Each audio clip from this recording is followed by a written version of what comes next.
Pretty good crowd tonight. So most of us should know, but those who don't, we are on fact number 4.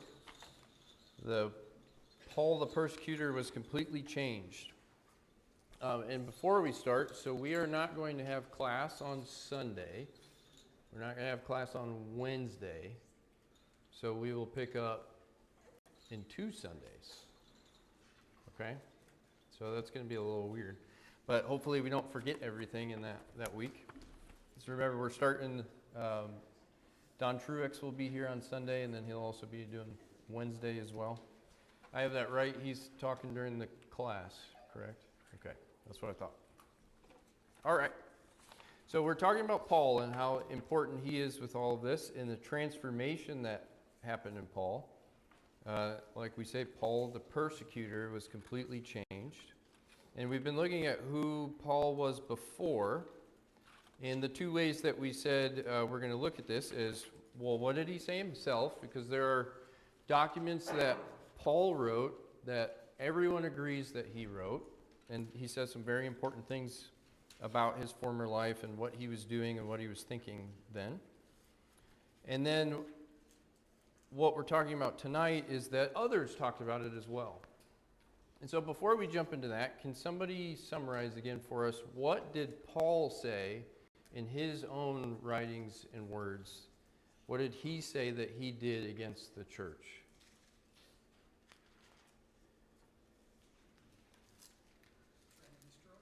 Tried to destroy it. And I think the word we used last time was persecute. So he says, somewhat vaguely, I guess, are persecuted the church of God and tried to destroy it. And that, of course, as we said, is in this, our core text of 1 Corinthians 15, where he says, "Last of all, as to one untimely born, he appeared also to me. For I am the least of the apostles, unworthy to be called an apostle, because I persecuted the church of God." And he says more in other places. But that is essentially what he said. So then we picked up with the fact that others reported it too. And who did we start looking at? What sources do we have for what Paul said other than his own writings?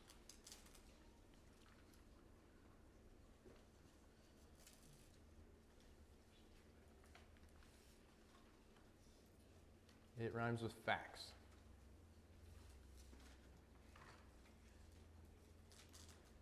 Acts. Okay. It was like, that was one of those questions that was too stupid and no one wanted to answer it. But we're looking at Acts, of course. So can anybody remember, where did we leave off Sunday morning? We were looking at something in particular about Acts.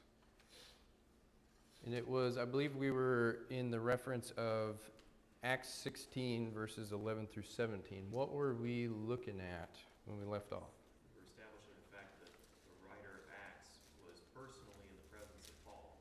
Right. At various times. What indicates that? The use of we as a collective pronoun when Paul was a part of the group as well as the writer. So he talks about we, and you can see the different places where he switches between Paul and they did this, and then we. I believe in that context, I forget. No, I was thinking something else. But anyway, he joins them, and so we have these we passages. And what we're saying is that this author is claiming to be a colleague, a friend of Paul's. So within this narrative of Acts, the author's including themselves in some of the events and then places themselves as a co-worker with Paul. And of course, we traditionally say it's Luke, even though they never identify themselves explicitly. And this would certainly make what they say, reporting about what Paul said and did, valuable. Why? What would probably be their source for recording these things? Paul. If they're a coworker and a friend of Paul, and they want to know, okay, what did you see, Paul? What did you experience? What kind of things were you doing? I bet walking on the road and spending all this time together in these various cities and doing this work would have lent a really good opportunity to do so. And so I want to point out that this is not just some after the fact, somebody's talking about this, but this person implicitly, they don't say, hey, I was Paul's friend and so I know everything that happened. They just matter-of-factly say, we did this and we did that, and it shows that they knew him personally. Okay. So then we start looking at some of what is said by this author about Paul and attributed to him by his lips. Do we have any questions about anything before we start diving into these texts? You looking at me like you might have something, Ashley, or no? Okay. All right. So let's turn to Acts chapter 8. Acts chapter 8. And this is part of looking at who had Paul been before. Okay, so Acts chapter 8, this is probably familiar to us here. The first couple of verses. So somebody tell us what's going on at the end of chapter 7 and moving into the beginning of chapter 8. The stoning of Stephen. So Stephen has just been the first public martyr of what we've been talking about, the Jesus movement, the sect of the Nazarenes, as they were talking about. So that had just happened. And of course, we have this little detail in chapter 7, verse 58, that they cast him out of the city, that's Stephen, and stoned him, and the witnesses laid down their garments at the feet of a young man named Saul. And the author just sort of drops that in there, right? And it's like a foreshadowing of there's more to come with this person. And we find this in chapter 8. So can someone read Acts chapter 8, verses 1 through 3? Acts 8, 1 through 3. Eddie. And Saul approved of his execution, and there arose on that day a great persecution against the church in Jerusalem. And they were all scattered throughout the region of Judea and Samaria, except the apostles. Devout man buried Stephen and made great lamentation over him. But Saul was ravaging the church, and entering house after house, he dragged off men and women, committed them to prison. Okay, thank you, Eddie. So instead of going through all the details one by one with these, I want to read them all, and then we're going to put together a composite picture of this. So now let's go to chapter 9. So we're trying to get the full picture of what's going on, what Paul is doing. So Acts chapter 9, and can somebody read verses 1 through 2? Yes. Then Saul, still breathing threats and murder against the disciples of the Lord, went to the high priest and asked letters from him to the synagogues of Damascus, so that if he found any who were of the way, whether men or women, he might bring them bound to Jerusalem. Okay, thank you. So we see this one adding to it of what was going on. Now let's go to Acts 22. Acts 22. Oh, did you have a question, Ashley?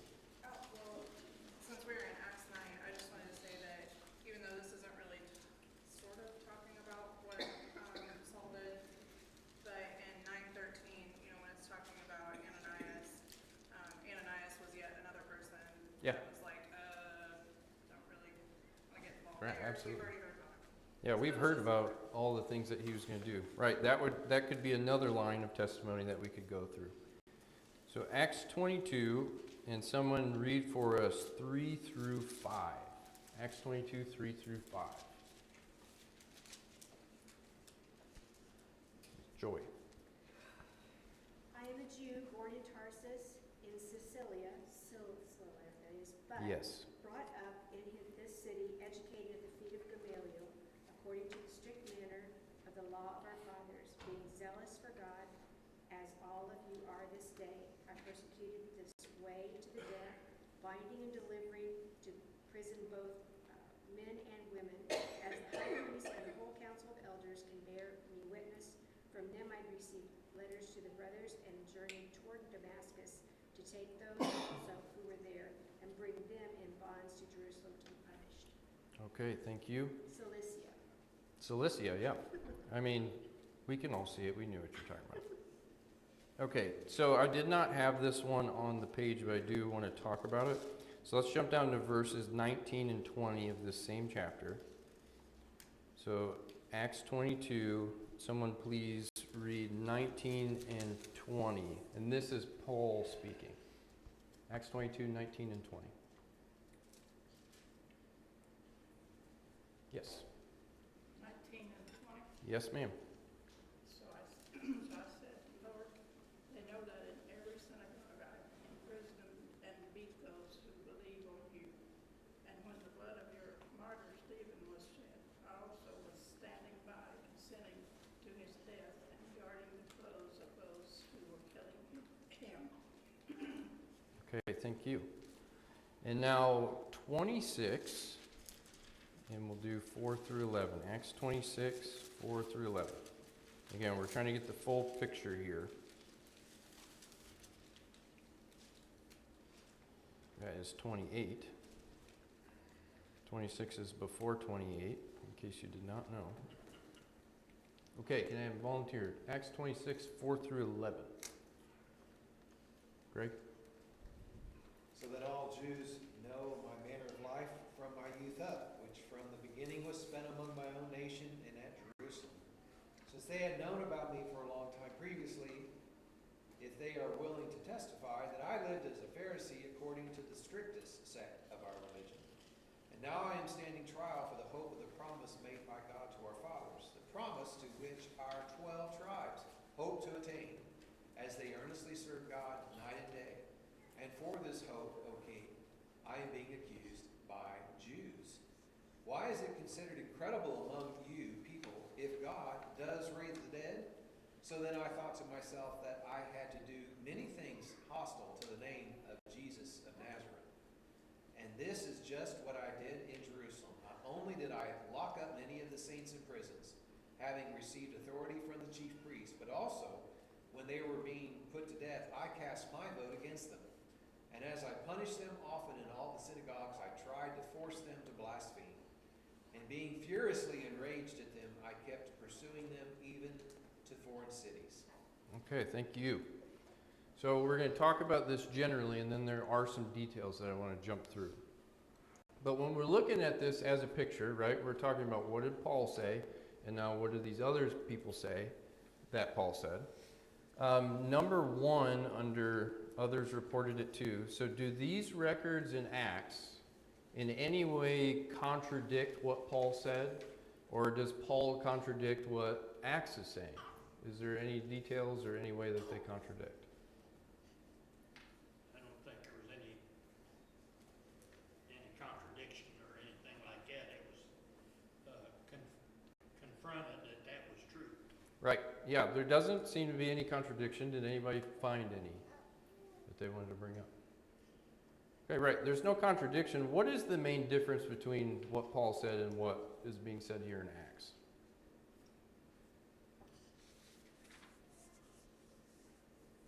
Here in Acts, they go into a little more detail than what they did, what Paul did. Right. So when Paul is talking about it in his epistles, he just will generally say, I persecuted, or I violently pursued, or something to that effect. And we're getting the details of what happened here. And again, I would say we can argue historically, going back, that the source for this is Paul himself. So he's talking about this, but they don't contradict each other in any way, right? We've already talked about that this author is implicitly claiming to know Paul and to be a colleague or a coworker or a friend, or however we want to frame it, with him. And we're also seeing that what Acts says does not contradict anything that Paul said. And you might be wondering, why are we talking about this? It's because I'm laying a lot of groundwork for other stuff, or if you wanted to pursue it deeper, you would already know these details. Covering bases for you. So that doesn't contradict. But looking at number two, let's say first, to what extent was Paul opposed to the Christian message? He was even following them to other places to capture them, which I don't even think is something that the authority of the high priest is even able to accomplish, It was pretty desperate, wasn't it? Yeah. I do think a detail with that, so right, if Paul had got a letter from the high priest and say he goes up to Damascus and just enters the town square and starts grabbing people, that's one thing, and the high priest would have no authority. But we do see in Acts, Paul gets a letter so that he can go to the synagogues in particular, which the high priest essentially would have authority over. That he can enter the synagogues, and at that time, of course, where were the Christians worshiping? Synagogues. In the synagogues. So he would essentially be able to walk in and say, are there any Christians here? Are there any people who have been proclaiming this way of Jesus of Nazareth? And then he can take them. And so that's kind of what's going on there. That was a good point brought up by Chip. But yeah, anybody else, to what extent was Paul opposed? In Acts 22:4, it says, I persecuted this way even to the point of death. And in doing some more research, what does that mean? It doesn't mean up to the point of death. It means including Right. death. At least Stephen, right? We have record of him being very directly involved with Stephen's death as an example of that. Greg? You might think of a sheriff serving a warrant or, someone placing a criminal under arrest. But Paul says it was with murderous rage that he did that. Yeah. He was heavily, personally invested in destroying the way. He wasn't just acting on behalf of the authority of the temple. He meant it. Yeah, absolutely. I would be inclined to say that he was the one that approached the high priest and said, I want to do this. I'm guessing. Yeah. As opposed to, hey, we need somebody to do this, let's grab Paul. I think Paul said, I want to do this. I want to take this upon myself. So Paul was violently, extremely opposed to this. So then, sort of summarizing, and we can go into some detail here. Number 2, what kinds of things did he do when we looked at these different records? What kinds of things did he do? Among other things that I have heard before, tonight is the first time I've ever seen it say, tried to make them blaspheme. Okay, yeah, That is evil. let's talk about that for a minute. So that one is in 26. Yeah, let's turn there, Acts 26. And that's going to be in the chunk of verses 9 through 11. So that's one thing I want to talk about. So, right, we have, if we kind of go down this list, so in 4 through 11 we see, and of course he's talking to people who know him. 9 through 11, I was convinced I ought to do many things opposing the name of Jesus, and so I did. So he says in verse 10, I locked up a lot of them, receiving authority. And then when they were put to death, I cast my vote against them.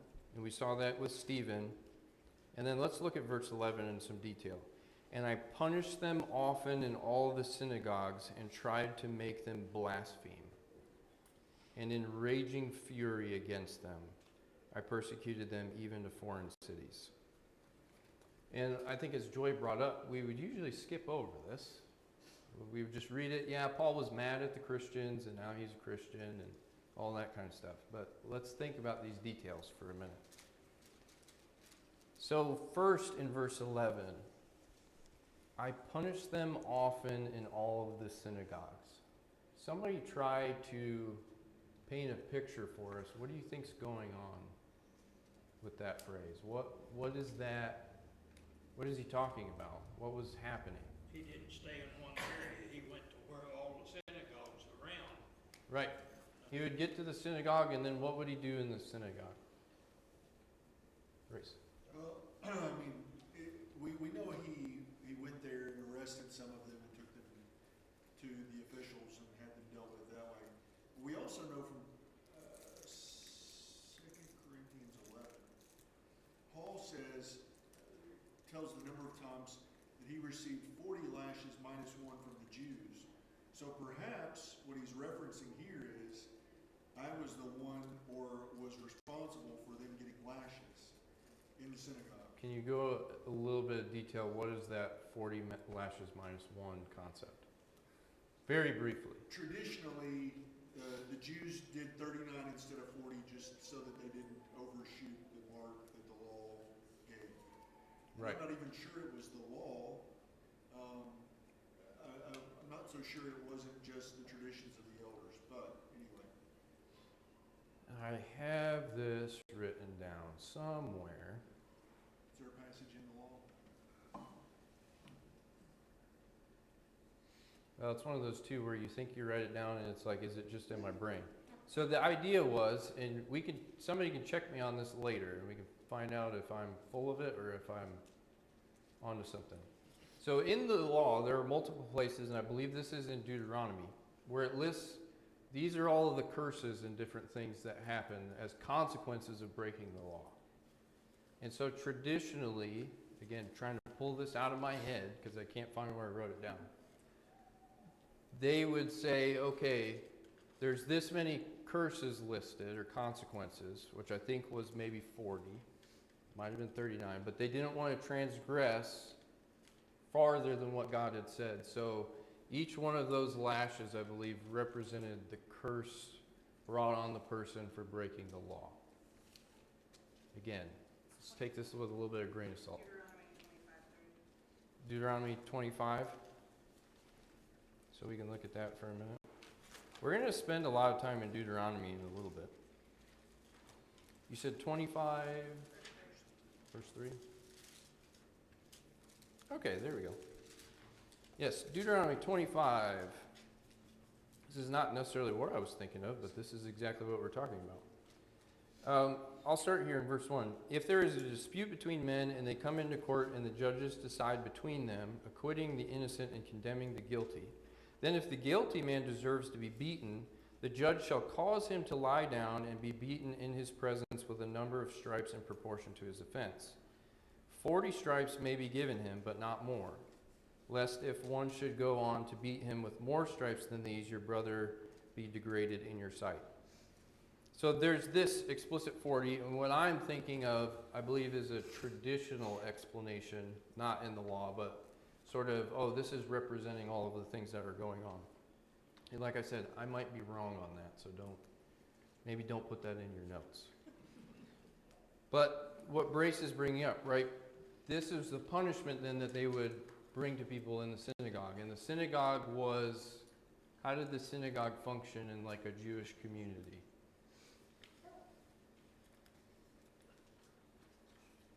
It was a lot like this. It was church, basically. They didn't have the temple, and so the synagogue was the local church for the Jewish people. And that's where they would go, and it was a community center and an education center and all kinds of things. And so part of that would be communal punishments that were deserved by the law, right? And so they would do those things. And so Brace brought up this idea of the 40 minus 1, of if someone was deserving of punishment, they would whip them and flog them in the synagogue. And usually I believe they were tied to a post or something like that. They've found some examples of that archaeologically. So that is probably part of what Paul is talking about here in Acts 26:11, if you haven't already gone back. And I punished them often in all the synagogues. I was flogging them and whipping them, giving them the punishment they deserved. And what was he trying to make them do? Blaspheme.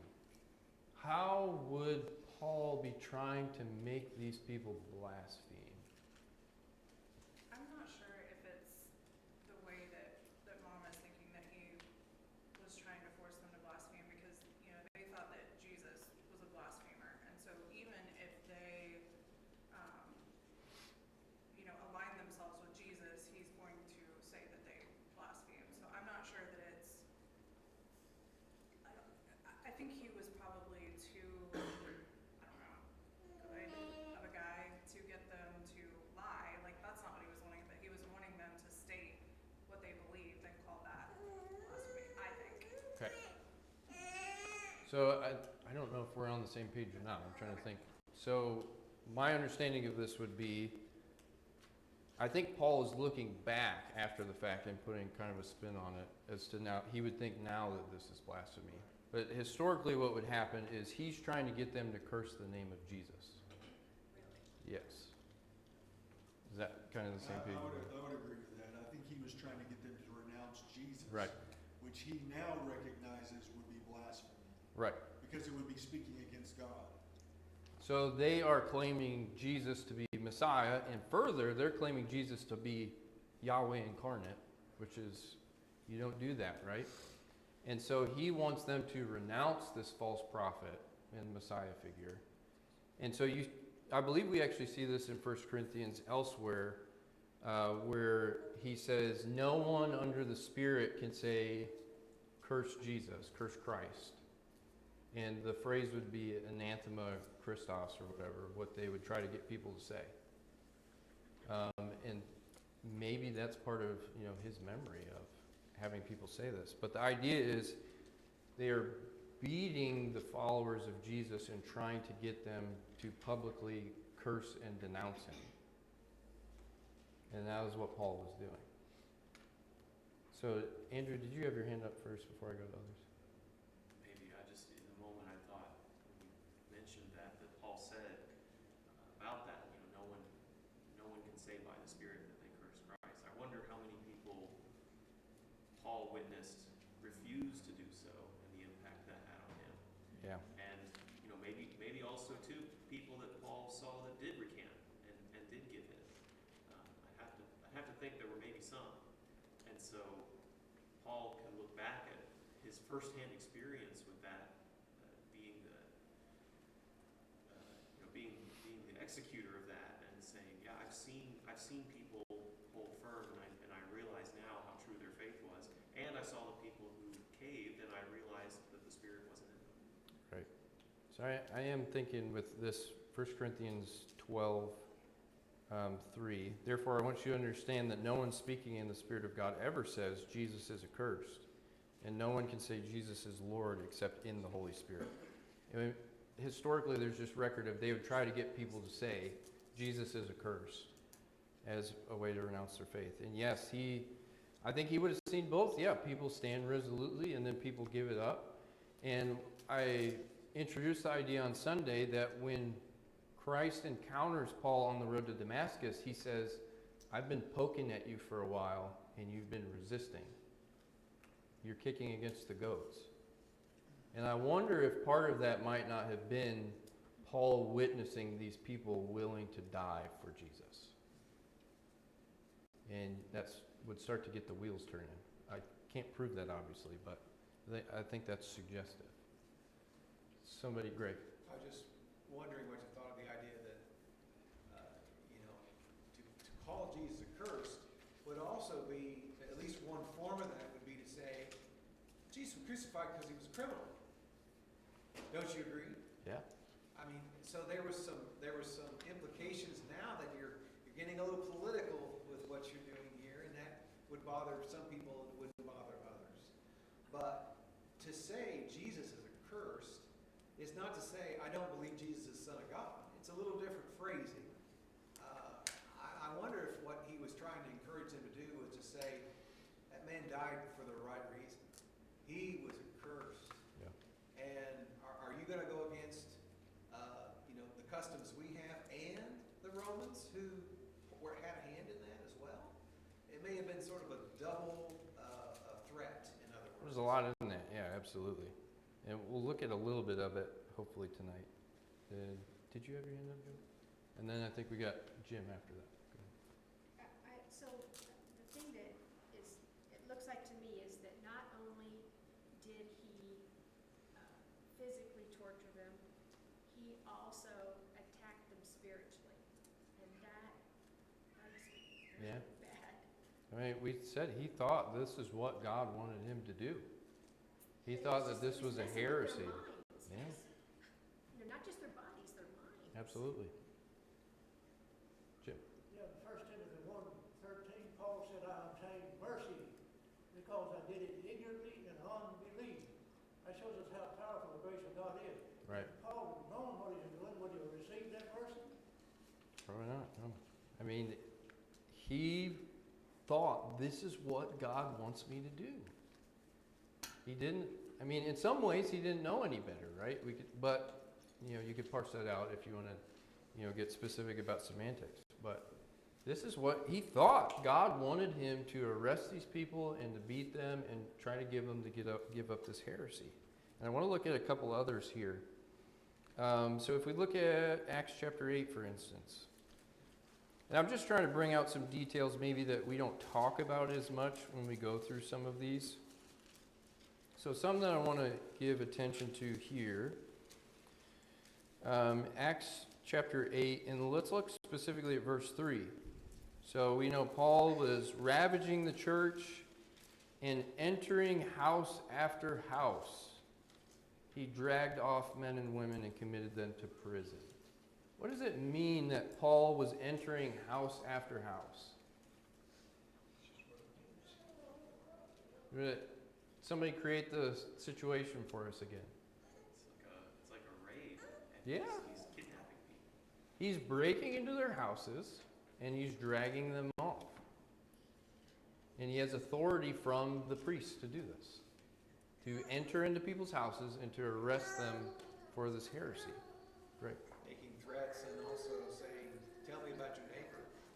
Yeah. And that would be his next stop. Well, tell me about your neighbor. And we'll make it go easy on you if you could tell who else is in your little private Jesus club. Your brother, your sister-in-law, Brother, sister. whoever. You have somebody, we'll make sure things go okay. Right.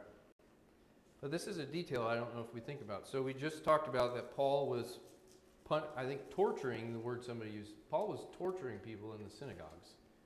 He was breaking into their houses to grab them. This was what was going on. We know arresting them. Let's see, what else do we want to look at here? In a lot of these, there's the talk of forcibly arresting them, delivering them over for punishment, and I think a lot of what's going on there is, of course, they would be tried, probably. They would be tried and then delivered for execution in a lot of cases. And we think, this is crazy. Why were they doing this? And we're going to look at something in a little bit that shows exactly why they were doing this. But let's look again at Acts 22, 19 and 20. Again, just details that I don't know if we talk about very often. So what's going on here in Acts 22, in this part, Paul's gone back to Jerusalem. And in verse 17 it says, when I went back to Jerusalem, I was praying in the temple, and then I fell into a trance. And Jesus appears to him and says, get out of Jerusalem quickly, because they're not going to accept your testimony. And in verse 19 it picks up, and I said, Lord, they themselves know, the Jews there in Jerusalem, that I, in one synagogue after another, I imprisoned and beat those who believed in you. So we have another direct statement about this. I arrested them, they were flogged, I beat them. And everyone knows that I did this. And then in verse 20, and when the blood of Stephen, your witness, was being shed, I myself was standing by and approving of those who killed him. I just wonder how much this weighs on him. He says, everybody knows that I did this. Everybody here knows that I beat people in the synagogues, that I put forward and approved of this execution of Stephen. And he's saying this to the Lord is one thing. Everyone knows that I approved of the killing of your servant Stephen. I don't think he lost this, and just forgot it in his past. I'm sure that this would have stuck with him quite a bit. Jeff, did you have your hand up? No? No, I was just thinking about how, after his conversion, he met some of the people that he did these things to. Right. He met some of the families that he tore apart. He met some of the children of the parents he murdered. And just how he must have felt, and the forgiveness required on their part for what he did to their family members. Well, we have. When he goes to Jerusalem, really the first time after his conversion, he tries to join the disciples, and what happens? They were afraid. They didn't believe him. They knew this guy, and he was trying to hunt them down. And what do you mean what is this guy doing here? Is this a trap? Is this some kind of trick of where like he's going to come in and we're going to say things and then, the priest's guard is going to jump out from behind the pillars and just nab us all?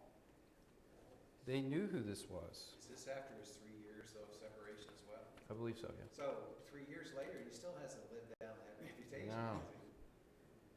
I mean, even with his trials here before the Sanhedrin and different people, they're still talking about it. He says, these people all know what I did. These were my colleagues and my co-workers. These people in the Jewish council. And so then we ask, why on earth would he do all of this? Why would he do this? And this is where we get into this next section on page 2 and trying to get into his head as to why this was, in his mind, necessary. And so we look at, Jesus of Nazareth as the Messiah.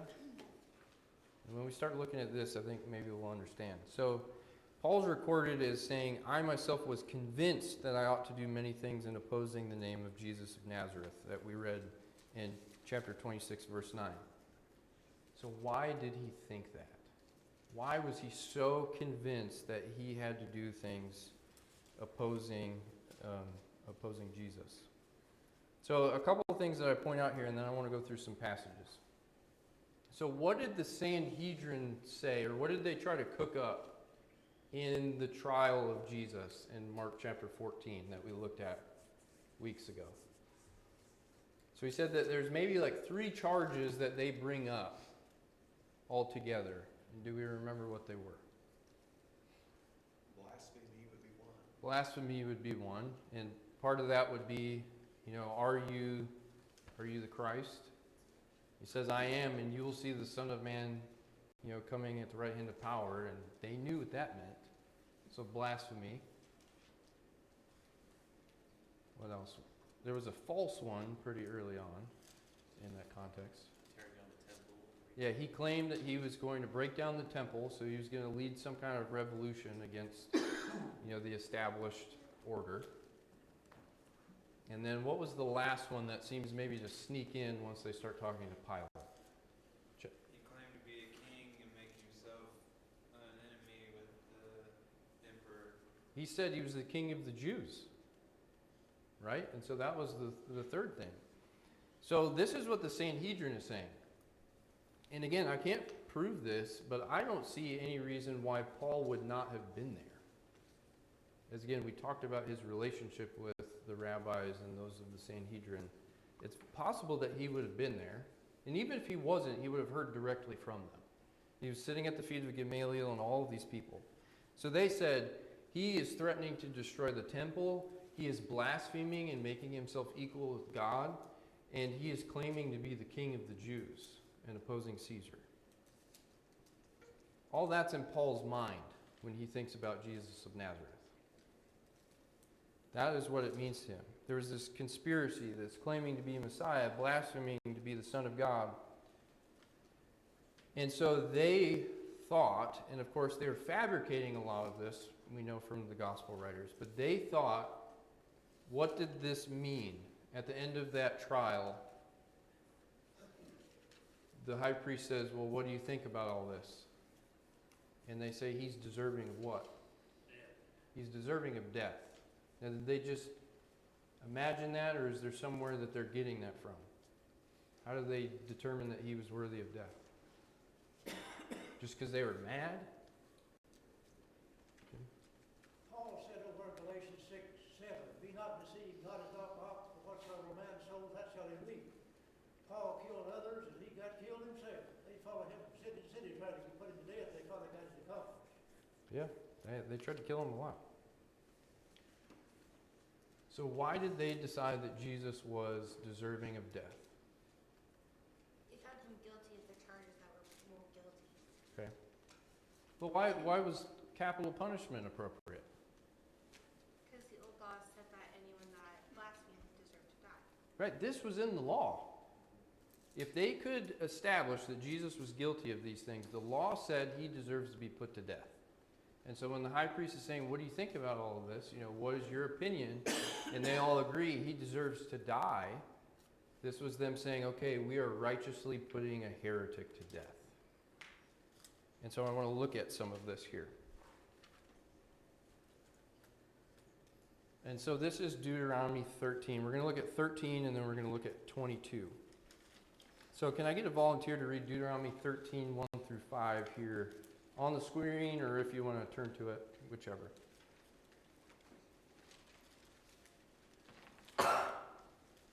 Taylor, would you mind to do that? If there arises among you a prophet or a dreamer of dreams, and he gives you a sign or a wonder, and the sign or the wonder comes to pass, of which he spoke to you, saying, let us go after other gods, which you have not known, and let us serve them, you shall not listen to the words of that prophet or that dreamer of dreams, for the Lord your God is testing you, to know whether you love the Lord your God with all your heart and with all your soul. You shall walk after the Lord your God and fear him and keep his commandments and obey his voice. You shall serve him and hold fast to him. But that prophet or that dreamer of dreams shall be put to death, because he has spoken in order to turn you away from the Lord your God, who has brought you out of the land of Egypt and redeemed you from the house of bondage, to entice you from the way in which the Lord your God commanded you to walk. So you shall put away the evil from your midst. Okay, so according to the law, if a false prophet comes and brings a message, even if he's able to substantiate it with miracles, even if he's able to prove his message with miracles, if a false prophet comes, what are they supposed to do?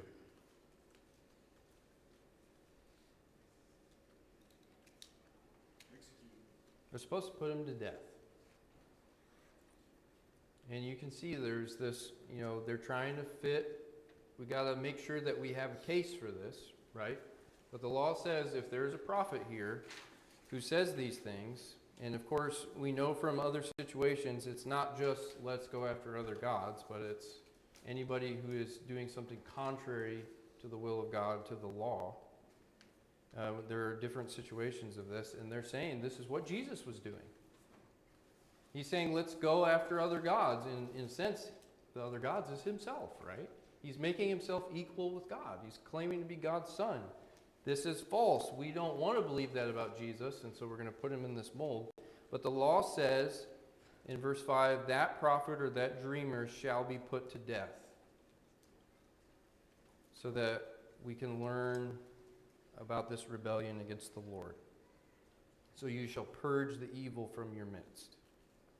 And so this is part of what the Jews are thinking. And if we go a few verses down, in verses 12 through 18, this is talking not just about a person, but if we find out that there's a community or a city where something's happening, this is what happens. So can someone read 12 through 18 here? Deuteronomy 13, 12 through 18.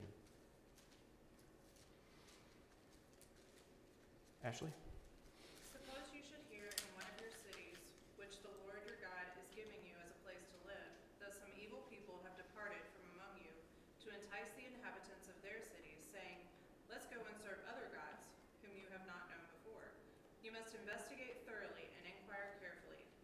If it is indeed true that such a disgraceful thing is being done among you, you must by all means slaughter the inhabitants of that city with the sword, annihilate with the sword everyone in it, as well as the livestock. You must gather all of its plunder into the middle of the plaza and burn the city and all its plunder as a whole burnt offering to the Lord your God. It will be an abandoned ruin forever. It must never be rebuilt again. You must not take for yourself anything that has been placed under judgment. Then the Lord will relent from his intense anger, show you compassion, have mercy on you, and multiply you as he promised your ancestors. Thus you must obey the Lord your God, keeping all his commandments that I am giving you today, and doing what is right before him. Okay, so after reading these verses in Deuteronomy 13, do you understand a little bit more as to why Paul was doing what he was doing? If you hear that there are groups of people in these other cities who are going a false way, you're supposed to investigate it and to round them up, and if you find them worthy of it, to kill them. And that's what the law said. And they couldn't go around burning Roman cities, right? They couldn't destroy the Roman cities because they would get in trouble. But again, this is what Paul thought God wanted him to do in the law. This was what they were talking about. So I just want to say one more thing, and then we are going to close here. So this last one, we've already talked about this, but I want to read it and say something. If a man has committed a crime punishable by death and is put to death and you hang him on a tree, his body shall not remain all night on the tree, but you shall bury him the same day, for a hanged man is cursed by God. You shall not defile your land that the Lord your God is giving you for an inheritance. If someone is hanged or crucified, they are cursed by God. That is what the law says. Jesus was hanged on a tree. And so according to the law, and all the Jews thought this was abundantly clear, that means Jesus is accursed by God. And that is what he was convinced of. And so we'll end here and we'll revisit this because it is so important to understand. To put it simply, claiming a man judged worthy of death according to the law and publicly cursed by God by being hung on a tree, to be the Lord and Messiah, was offensive and blasphemous against the God of Israel. And that is what Paul was convinced of. That is why he did what he did, even though he was wrong. So we'll pick back up there because it's so important. Do we have any other questions before we end? Okay, so we will not have class Sunday. We will not have class Wednesday, but the Sunday after that, we will pick up here on the bottom of page 2. And so let's be prepared to do page 2 and probably maybe get into page 4.